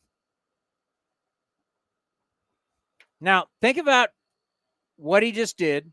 He had all these sell. I'm still trying to figure out who you're going to sell for. Who are all these teams that are buyers that have all these prospects? Who are all these brilliant players that you're selling for? It's easy to say you're a seller. It's easy to say, I'm going to get rid of this guy, and I'm going to get rid of this guy. How many great Franklin Barrettos are out there that you're going to get sold on at this trading deadline? Oh, they're going to throw in Franklin Barretto. You're going to have to make the deal. The unknown in baseball right now is better than the known. Is that safe to say? And I think Mike Farron agreed with that. The unknown, we feel better about the unknown than the known right now, because the unknown is sell your players off, go get younger players. I like younger players, but I like younger players that I know, right? If you're just telling me random younger players from whatever organization, hell, I don't know what they're going to be. Yeah. If I have good players. Yeah, like I heard one of them on MLB Network Radio earlier. I was like, oh yeah, you should package Stroman and Bellinger and send them to the Yankees, and you get Volpe back and Peraza. And I'm like, the Yankees aren't trading. How's Volpe doing? Not very well. You mean the next Derek Jeter? The next Derek Jeter. How's he doing? The next Derek Jeter, 22 years old, 210 batting average, 13 home runs, 18 steals. Okay. 662 OPS. I've seen a couple of those home runs. They're cheap only out at Yankee Stadium. OPS plus, hundreds league average, 83. But it's positive WAR. Well, there's a reason why the Yankees are +9. Sean Manaea is going to join us here just coming up, as we're able to do an interview with him earlier today. Fabulous. Sean Manaea, one of the great guys. I ideally would have loved to kept Matt Chapman. No, not Matt Chapman. I would have liked to kept Olsen. I would have liked to have Simeon. I would have liked to kept Bassett. Manaea was a player that was comfortable here. Certain players play better where they're really comfortable. He has never looked the same since he's left here. Didn't look the same last year in San Diego, and hasn't looked the same in San Francisco. Manaea was comfortable. It was a good fit. And sometimes Oakland has just been a really good fit for players. Marcus has never had as good. Marcus has been good, but he hasn't been as good as 2019. What do you get? 45 home runs and 21 with the Blue Jays.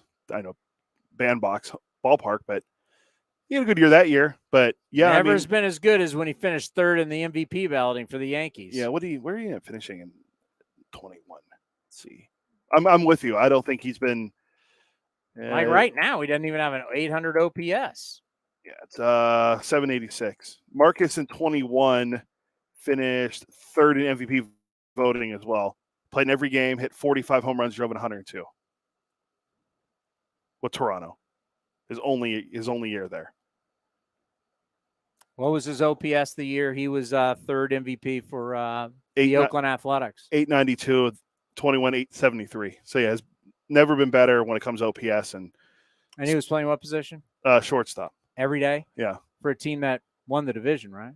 Correct. No. That was 2020. Yeah. Wild card, 97 games. No, played in 53. I think I'm going to be right on that one. That playing shortstop every day for a team that won 97 games, finished in third in the MVP, was his best year. Well, he had the run score too. How many runs did he end up scoring? Like 120. Well, tell me what his OPS plus was.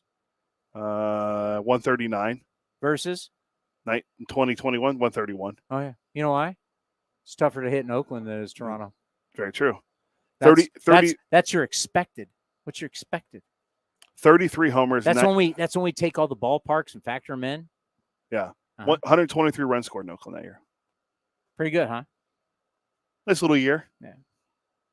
Turned himself into a nice little player.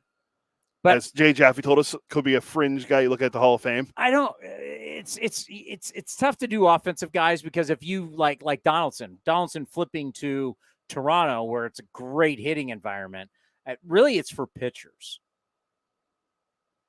Certain pitchers, like you pitch here, it's like a perfect fit.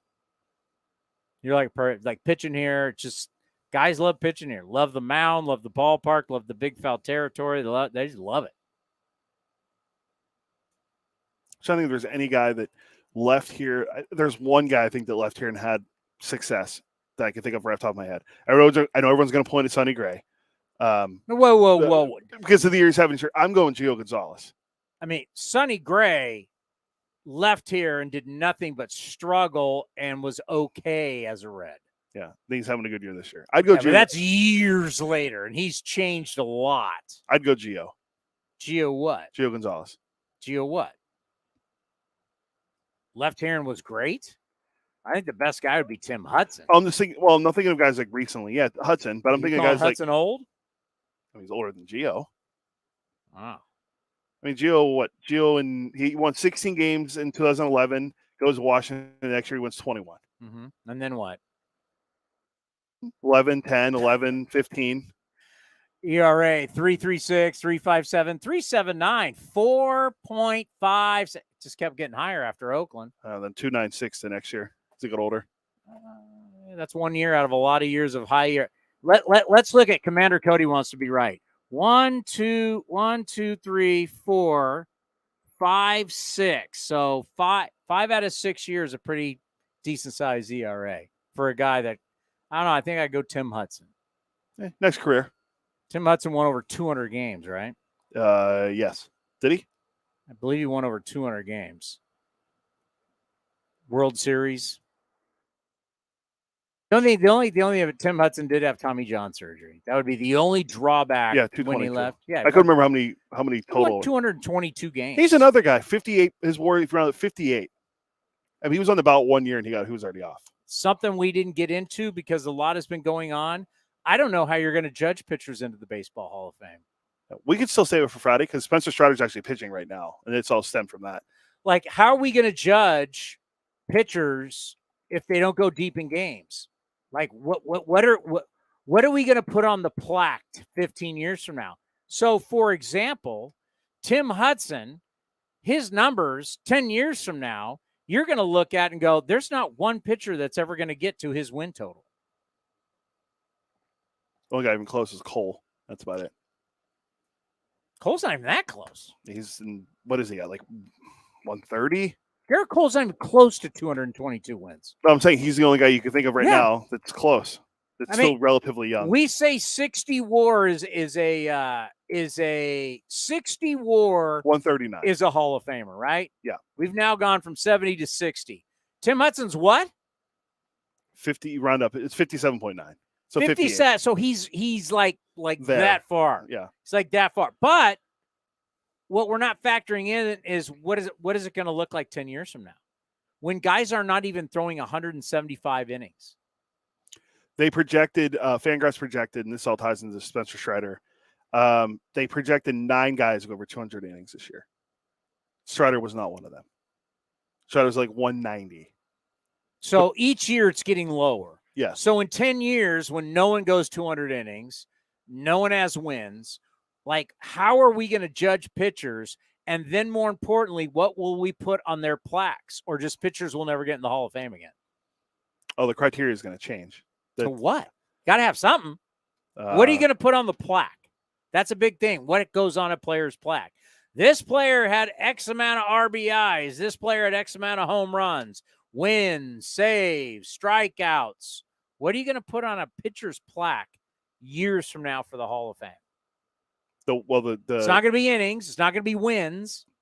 if we look at wins, the justification for wins is going to be way lower than 300 for being a surefire. 300? We're looking at maybe you're not even going to have a guy of 100. 200 or lower, maybe 175. You're not going to have guys. The average pitcher is going to start going 5 innings or less. There's going to be no wins, no innings pitched. If you don't have innings pitched, you can't have high strikeout numbers.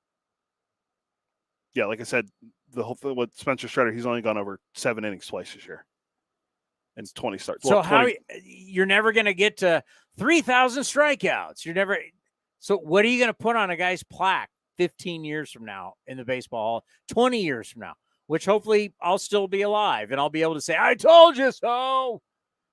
What are you going to put on a player's plaque in the You're going to go in the Baseball Hall of Fame and you're going to, I want to ask David Force that. Because David Force has just poo-pooed me on innings. And what does David Force envision 25 years from now being on guys' plaques in the Baseball Hall of Fame? Wins and innings don't matter anymore. Well, then what are you going to put on there? His XFIP. Hey, you know how I can't remember her name. Seems like a very sweet lady who reads the plaques at the ceremony. She's one of that. She's not the head of the Baseball Hall of Fame, but she's one of the big dogs. But she reads it. Is she going to be like, this 4-inning pitcher, he struck out X amount of batters per four innings more than anybody in his generation? Is that what we're going to do? We're going to talk about he was the best in inherited runners. Ryan Dahl, one of the best.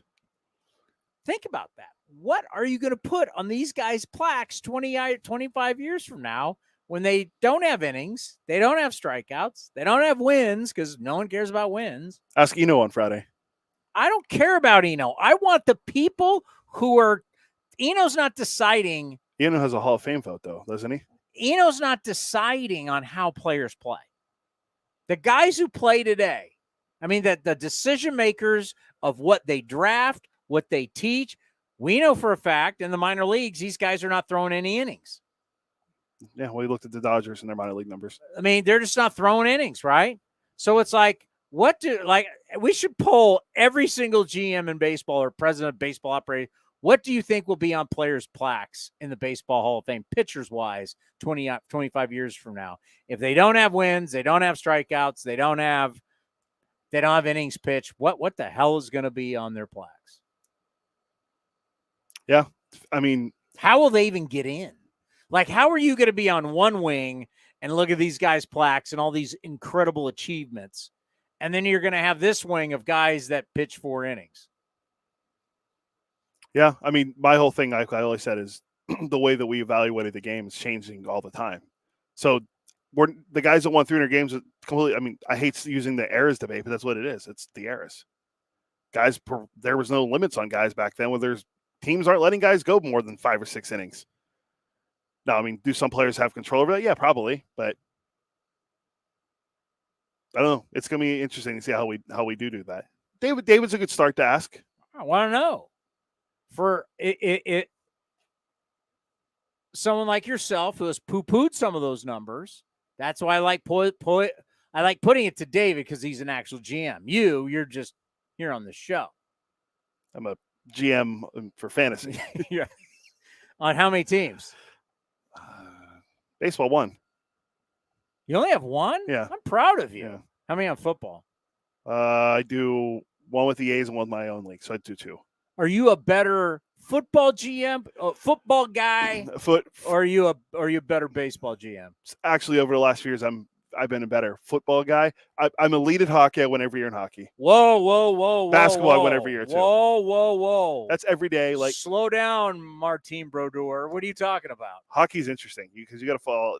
Our good friend, one of my good friends is as well, Alex Scott. Him and I do fantasy hockey every year, and he talks a lot of trash thinking he's going to win, and who always comes out at the end with the trophy. It's what I do. How many guys are in this fan? Like 12. How do you play fantasy hockey?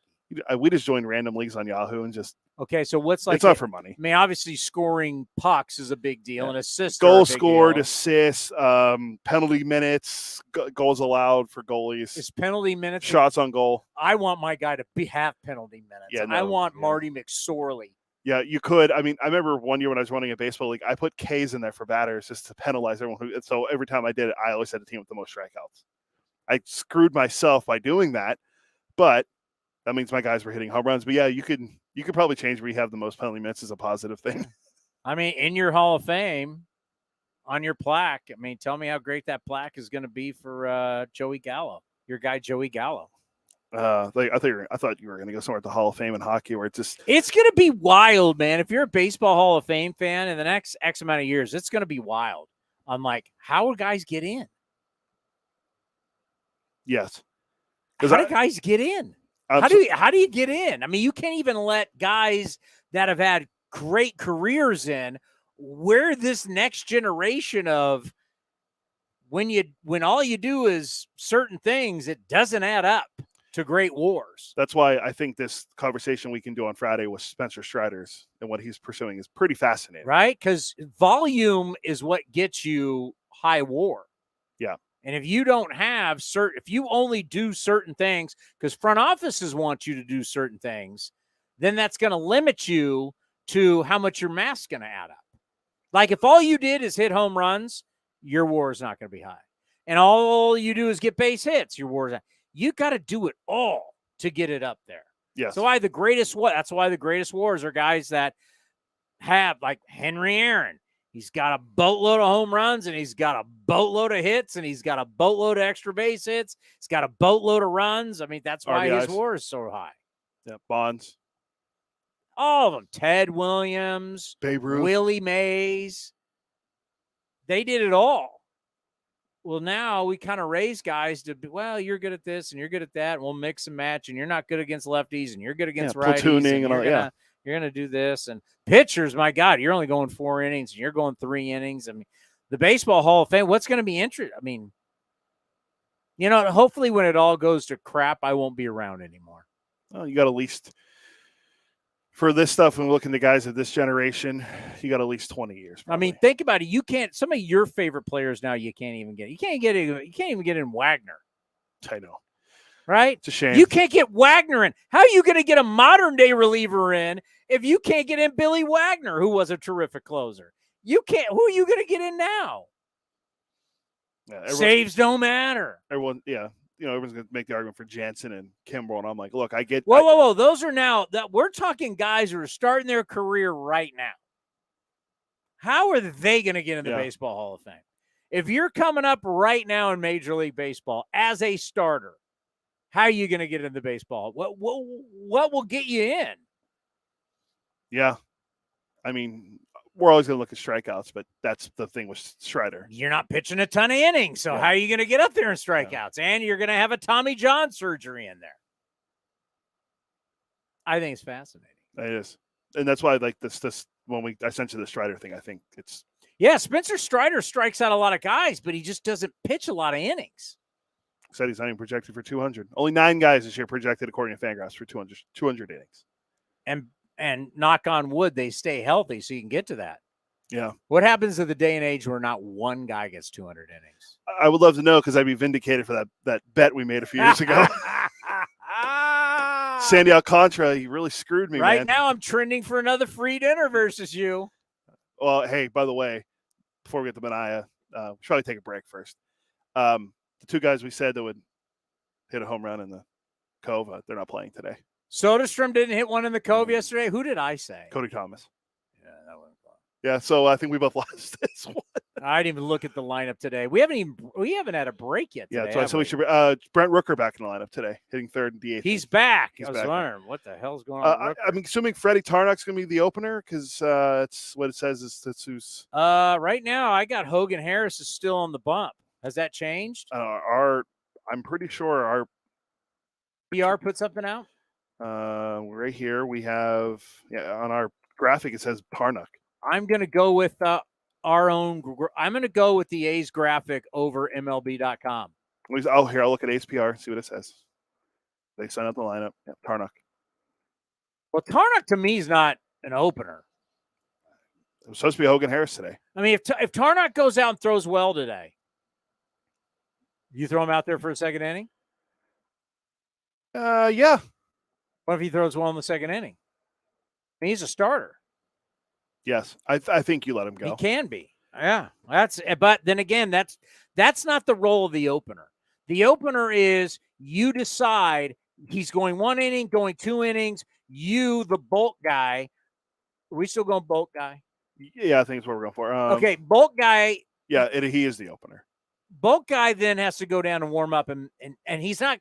That's where Fuji and Toronto with Hogan Harris was a total screw up, where Fuji couldn't get out of the first inning, and now Hogan Harris has to come in as a reliever with runners on. That's not the plan.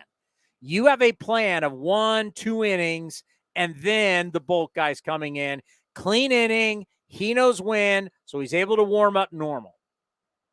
Now, Freddie Tarnock, if I feel like he's throwing the ball well, when do I tell Hogan Harris to go down and warm up? They're probably only going to have him go an inning, I would assume. Freddie Tarnock, because every single time he's pitched, what, twice? Yeah. Both times more than 1 inning. He's been the guy following. Well, he followed Hogan Harris the other day against Houston when Harris won his last start. Yeah, and he went how many innings? 3? 3. Maybe they go 4 and maybe they go 4 and 5 or 5 and 4. So Geloff's the least in the lineup today. Yeah, but no. So our friendly food bet is not going to, unless one of them pinch hits and it's a home run in the Cove. Don't think Soderstrom's going to get number 1, and I don't think Cody Thomas is going to do it. You want to go back to a food bet tonight on who goes in the Cove? Well, there's only 2 left-handed hitters in the lineup. I mean, it's either got to be Blade or Kemp. I got Blade. I think Jordan Diaz can pull one out. I'll give you a double or nothing. Wait a minute. Whoa. All of a sudden, you're going to have relievers. The lefties will come in. Yeah, I see. Yeah, I'm sticking with. I got the video ready for if it does happen, so we can for put Soderstrom. Yes, I called it saying he would be the first. You know what? I'm going with today for a dinner, going into the Cove. I'm gonna go with Sarge, and I don't even know why Bip Roberts calls him Sarge, but I'm going with Sarge. And I know he had a horrible at bat last night against Taylor Rogers, the right-handed twin. Yeah. He had the double. I'm going Sarge tonight. I'm going Sarge. Is that Seth Brown? Seth Brown. Okay. Because you said double, and I'm like, oh, no one had it. He's only got an extra base hit. I'm going Seth Brown into McCovey Cove bucket, and I hope he hits one of these guys. Well, no, never mind. I hope he goes into McCovey Cove. It's crazy that Luciano making his debut for the Giants. Is it McCovey Cove or McCovey's Cove? I thought it was McCovey Cove. I'm not a Giants fan. You're a closet Giants fan. Luciano 37, Soderstrom. What is it? Every team is going to give 37 out to their top prospect. That's better than 78 and 81. And at least 88. Geloff got 20. I would go a high number. 99. Give me Wayne Gretzky. Oh, Aaron Judge, 99. Wayne Gretzky. Yeah. The greatest 99 is Wayne Gretzky. What did he ever do? Huh? More points and Wayne Gretzky Wayne Gretzky wanted to be a baseball player. Tom Glavine wanted to be a hockey player. Wayne Gretzky told Dan Patrick at the AT&T, because he plays every single year. Well, used to. Dustin Johnson, before he is his son-in-law. He used to, before he went to Live Golf. But Gretzky's, I think, still play. He played in it this year again. Gretzky at Pebble Beach told Dan Patrick, I always want to be a baseball player. I think he grew up a big Tigers fan. Oh, that makes sense. Close enough. Coming up next, you're going to really love it. Sean Manaea, and a great guy, grade A, will join us next right here on A's Cast Live. This is Chris Townsend, and it is summertime. You want to look your best, and I can't tell you how excited I am. Commander Cody, we've got our new shipment from Link Soul, all the summer gear. So whether you're playing golf or you're going out for dinner, you're hanging out with your buddies, or you're going to the beach, go see our friends at linksoul.com. And right now they have an offer where you can get 20% off. Go to linksoul.com. Remember, in the big leagues, look good, play good. Chevron with Techron has unbeatable engine cleaning power, and it gives you unbeatable mileage for all kinds of unbeatable destinations, like time in the sun at the beach, or time in the sun riding roller coasters, or a day in the sun hiking mountains. Well, probably just one mountain would be enough for a day, but hiking a mountain is still an unbeatable choice for how to spend time. Download the Chevron app now to get unbeatable mileage at locations near you. This is Chris Townsend, and if you're looking for a great place to eat and watch games, go see my friends at the Chicken Pie Shop at Walnut Creek. The Chicken Pie Shop is one of the hottest restaurants in Walnut Creek. You're not going to find a better menu, and come try their world-famous chicken pie that has been served in Southern California for 86 years. Spacious indoor and outdoor dining, perfect for your next private party or corporate event. Don't forget free parking. For more information, go to chickenpieshopwc.com. That's chickenpieshopwc.com. A's Cast Live continues from the studio. Here's Chris Townsend. All right, before we get to Sean Manaea, we have, what did Farron call it? Info news or info media? No. Infotainment. Infotainment. Yeah. We have infotainment for Mike Farron, Sirius XM on earlier today. Power Alley, one of the best shows going in baseball. Infotainment. We've got some infotainment for you. All right. No, sorry. Let me find it. Do you work here? Whoop, wrong one. Well, that's good.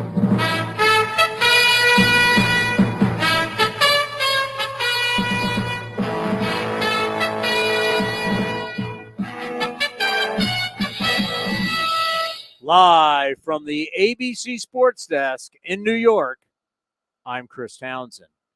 Tom Verducci, friend of the program of Sports Illustrated MLB Network, is reporting the Los Angeles Angels, 6 days to go before the trading deadline, will not trade two-way superstar Shohei Ohtani leading up to the August 1st trade deadline.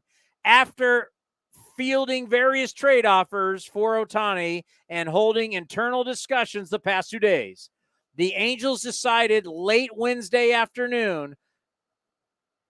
Today's Wednesday, right? Yes. That threw me off because I'm like, what? Because we have tomorrow off. Tomorrow's Thursday. Yes. Then Colorado. All right. Late Wednesday afternoon. And I'm like, is it really that late? It's only 5. Late Wednesday afternoon, not only to hold Ohtani, but to also be buyers. Oh, boy. He said they should be sellers. They're going to be buyers.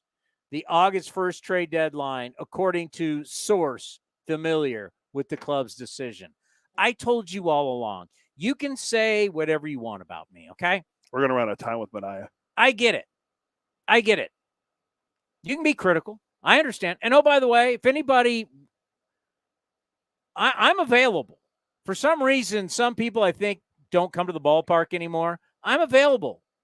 We're there at the Treehouse every happy hour every Friday, correct? Yeah, correct. Yeah. Somebody sent me the snapshot on Twitter of somebody saying, oh, you better watch out if he goes to Root Beer Float Day or Fan Fest. Every Friday, I'm available. You can come talk to me. Every Friday, I will talk to you, tell you the hardships and all the tough stuff, and we get it, we understand. And I would love to have a conversation with you. I'm not hiding from any. Am I hiding? No. I'm available every Friday, Treehouse Happy Hour. I guess that's a person that hasn't been to the Coliseum in a long time, and they think, if you're so well, we had Root Beer Float Day.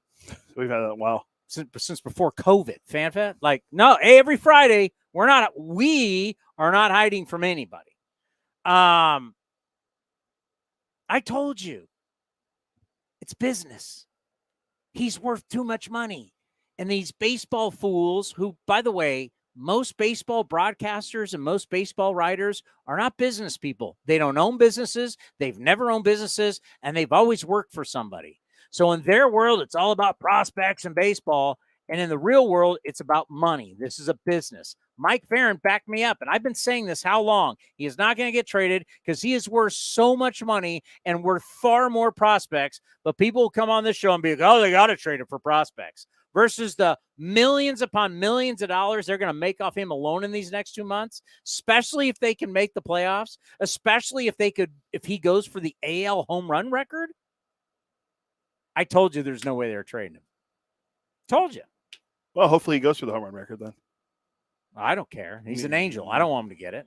And the Angels go for the playoffs. They haven't won a playoff game since 2009. Sean Manaea joined us earlier today on A's Cast Live. A's, great to have the big left-hander Sean Manaea on the program. A's Cast Live as he's getting ready for the Giants and the Athletics coming up from Oracle Park. It has been a while. How are you? We miss you. Yeah, things have been going great. A little bit different on the other side of the bay, but Giants Nation's been great so far, and love playing in Oracle. So, other than that, baseball season, and just miss you guys too. Well, you know how big of a fan favorite you were, and how much everybody loved you in Oakland. We've never taken off the set. We've never taken you down. We've always up here. I just noticed that, yeah. Yeah, you're next to the big three. We've never taken you down. And even though that you obviously went on and pitched for the Padres and pitched for the Giants, once you've been here and you've had great success in the Bonds here, the Oakland A's will always be a big part of your career and who you are as a professional. Yeah, I mean, they gave me the opportunity to pitch at the big league level, and spent a lot of years there, and had a lot of great relationships and learned a lot. Grew up as a man, and all these great things. So, Oakland's definitely going to always have a special place in my heart, and forever grateful for that. Recently we were just talking about. We'll get into Giants, but recently we were just talking with Boston. The A's taking on Boston in Boston before the break, and then right after the break. A lot of talk about your no-hitter against the Boston Red Sox, and I remember that night. The Red Sox came to town. Obviously, a terrific team. And it was a night where you were just cruising. And when you think back to that night of that no-hitter, what comes to mind for you? I mean, just the, adrenaline, because, the few times that I faced them before wasn't pretty, and, they had my number for sure. So, there's a lot of, for me, just the emotion and just, I wanted to have like a good start, and, I wasn't expecting a no-hitter, but, as the game kept going, it just, things were flowing, and, the game just felt like it was over within a, couple minutes, just thinking back about it. But, I don't know, it was just, perfect night, and, a lot of people there. So that was, really cool. And, just overall, that was obviously a very special night. How often do you think about it? Randomly. People will bring it up every once in a while, and it's hard not to think about that night. So randomly check out the highlights on YouTube every now and again. But it's always a special moment. So definitely something I go back to here and there. This past offseason, you went up and worked out at Driveline, right? In Arizona. In Arizona. Was it Driveline? Yeah, they're the original office is in Kent, Washington, I believe, near Seattle. But they opened up this one in they opened up an original one in I think Phoenix, and then they moved to this one this past year. So after the season last year, I was like, I knew I needed to get in some baseball specific training, and they've obviously got a pretty long track record and all this stuff. So I've trained there the whole off season, and loved it. Yeah, because that we've been hearing a lot about it for years. We've had guys on the show from Driveline. I just kind of wanted to get your overall experience. I know they're starting to work with a lot of young players. We got college guys, high school guys, people who want to get better with their biomechanics. They want to improve their velocity. Just kind of take us through the process. what do you think they really did for you and helped you going into this season?